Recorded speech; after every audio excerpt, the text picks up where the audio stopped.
Pejabat Wali Kota Banjarmasin menerima silaturahmi dari Dinas Kebudayaan Wan Pariwisata Banjarmasin serta bubuhan pelaku pariwisata Banjarmasin di ruang berintegrasi Balai Kota Banjarmasin.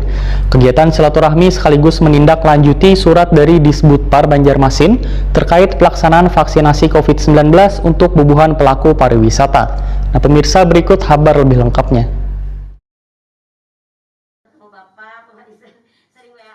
Penjabat Wali Kota Banjarmasin, Ahmad Fidayen, menerima silaturahmi dari Dinas Kebudayaan Wan Pariwisata Banjarmasin serta bubuhan pelaku usaha pariwisata Banjarmasin di ruang berintegrasi Balai Kota Banjarmasin, Jalan R.E. Marta Dinata, Banjarmasin Tengah, Baisukan, Kamis 22 April 2021. Kunjungan ini dipimpin Kepala Disbudpar Banjarmasin Ihsan Al-Haq, sedangkan dari pelaku pariwisata dipimpin PLT Sekretaris DPD Asita Kalimantan Selatan Siti Aisyah. PLT Sekretaris DPD Asita Kalimantan Selatan Siti Aisyah, Waitakoni Prima TV memadahkan kegiatan silaturahmi sekaligus menindaklanjuti surat dari Disbudpar Banjarmasin terkait pelaksanaan vaksinasi COVID-19 untuk bubuhan pelaku pariwisata. Meskipun Waihini masih berada pada masa pandemi COVID-19, namun kenyataannya sudah banyak orang yang berkunjung ke Banjarmasin, khususnya dari provinsi tetangga, diantaranya dari Kalimantan Tengah maupun dari Kalimantan Timur. Siti Aisyah berharap pelaksanaan vaksinasi bagi pelaku pariwisata bisa secepatnya digelar. Sedangkan jumlah bubuhan pekerja yang biasanya langsung terjun ke lapangan yang perlu divaksin kurang lebih 126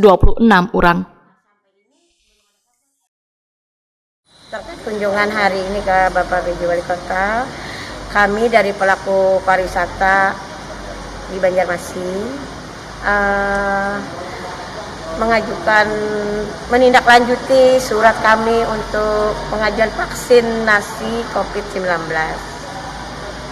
Yang terlebih dulu kan sudah ada suratnya, cuman kita menunggu kapan kita dilaksanakan untuk pelaku pariwisata. Nah, dan tentunya Pak Kadis Pariwisata, Pak Ihsan yang telah memfasilitasi kami ucapkan terima kasih juga, dan Pak PJ juga menyambut baik, akan diteruskan ke Dinas Kota Banjarmasin yang terkait. Harapan kami mudah-mudahan dalam waktu dekat Pak ya bisa terlaksana, karena kami adalah pelaku pariwisata yang terdepan, yang menghandle wisatawan. Walaupun dalam masa pandemik ada saja orang datang ke Kota Banjarmasin, yang artinya dalam satu tanah ya, dari Kalimantan Tengah, Kalimantan Timur juga ada, karena lewat darat. Nah, itu harapannya.